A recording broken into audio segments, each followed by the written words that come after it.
PM Modi से मिले नायब सैनी, कहा मैंने अपनी ड्यूटी निभाई, सीएम का नाम संसदीय बोर्ड तय करेगा। हरियाणा में भाजपा की प्रचंड जीत के बाद नायब सिंह सैनी बुधवार को दिल्ली में पीएम नरेंद्र मोदी से मिलने पहुंचे। सूत्रों ने बताया कि सैनी ने अपने मंत्रिमंडल को अंतिम रूप देने के लिए पीएम से परामर्श किया। नायब सैनी ने राष्ट्रपति द्रौपदी मुर्मू से भी मुलाकात की। हरियाणा में खेला काउंटिंग खत्म होने के बाद भी बीजेपी को मिले 2 और विधायक, अब संख्या हुई 50। पंचकूला हरियाणा विधानसभा चुनाव का परिणाम सामने आ गया है। बीजेपी ने प्रचंड जीत के साथ 48 सीटों पर कब्जा जमाया है। मतगणना समाप्त होने के बाद भी बीजेपी की झोली में दोहरी खुशी आई है। काउंटिंग खत्म होने के अगले दिन बीजेपी को 2 और विधायक मिल गए हैं। राजेश जून और देवेंद्र कादियान बीजेपी में शामिल हो गए हैं। हरियाणा हारने के बाद अचानक प्रकट हुए राहुल गांधी, पहला रिएक्शन आया सामने। हरियाणा के विधानसभा चुनावों के नतीजे आने के साथ ही कांग्रेस की रणनीति पर सवाल उठने शुरू हो गए हैं। हरियाणा की हार कांग्रेस नेता राहुल गांधी के लिए बड़ी झटका साबित हो सकती है। आज उन्होंने अपनी चुप्पी तोड़ते हुए हरियाणा के नतीजों को अप्रत्याशित बताया और कहा कि वह हक, सामाजिक, आर्थिक न्याय और सच्चाई के संघर्ष को जारी रखेंगे। हरियाणा में करारी हार से हतप्रभ कांग्रेस, सैलजा ने साधा निशाना, जिम्मेदारी तो तय करनी ही होगी। हरियाणा विधानसभा चुनाव में लगातार तीसरी बार हार से प्रदेश कांग्रेस स्तब्ध है। पार्टी में घमासान मच गया है, साथ ही प्रदेश नेतृत्व पर सवाल उठने लगे हैं। खुद सिरसा से सांसद कुमारी सैलजा ने प्रदेश नेतृत्व पर निशाना साधा है। सैलजा ने कहा है कि प्रदेश नेतृत्व की जिम्मेदारी पर चर्चा करनी होगी, कहां पर किसकी कमी रही। हरियाणा हार पर कांग्रेस में रार, इधर उमर अब्दुल्ला ने भी दिखाई आंख, उधर पीएम मोदी से मिलने पहुंचे नायब सिंह सैनी। हरियाणा में भाजपा ने हैट्रिक बाजी मार ली है। हरियाणा विधानसभा चुनाव में कांग्रेस को फिर हार का मुंह देखना पड़ा।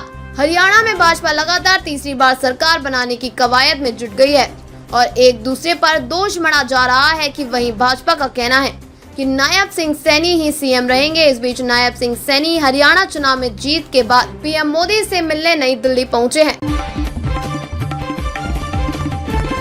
हरियाणा में बीजेपी ने रचा इतिहास तो कांग्रेस सिर्फ इतने वोट फीसदी से पिछड़ी। हरियाणा में बीजेपी लगातार तीसरी बार सरकार बनाने जा रही है। बीजेपी ने 48 सीटों पर जीत दर्ज की है, वहीं कांग्रेस 37 सीटों पर ही सिमट गई। इस बार कई सीटों पर बीजेपी और कांग्रेस के प्रत्याशियों के बीच कड़ा मुकाबला देखने को मिला। हरियाणा के 9 मंत्री और स्पीकर को भी हार का सामना करना पड़ा, केवल 2 मंत्री ही जीत पाए।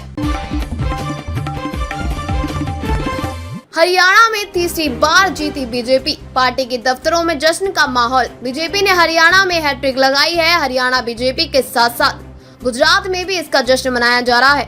गुजरात में जगह जगह जलेबी बांटी जा रही है। हरियाणा में बीजेपी ने पूर्ण बहुमत की सरकार बनाई है। इसके बाद बीजेपी शासित राज्यों में खुशी का माहौल है।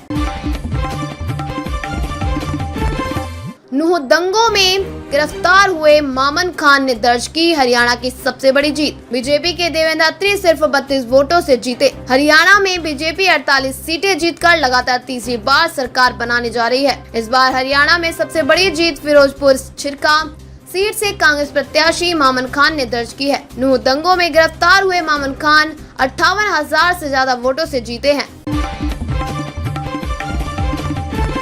हरियाणा की इन 2 सीटों पर बीजेपी ने उतारे थे मुस्लिम उम्मीदवार, जाने कैसा रहा रिजल्ट। हरियाणा विधानसभा चुनाव में बीजेपी ने लगातार तीसरी बार सत्ता पर कब्जा जमाया है। खास बात यह है कि राज्य में बीजेपी की यह सबसे बड़ी जीत है। 48 सीटों पर बीजेपी को जीत मिली है, जबकि कांग्रेस 37 सीटों पर सिमट गई। इस चुनाव में बीजेपी की जीत और कांग्रेस की हार को लेकर कई आंकलन हो रहे हैं। हरियाणा की जीत के बाद पीएम मोदी से मिलने पहुंचे नायब सिंह सैनी। हरियाणा और जम्मू कश्मीर में विधानसभा चुनाव के नतीजों की तस्वीर साफ हो गई है।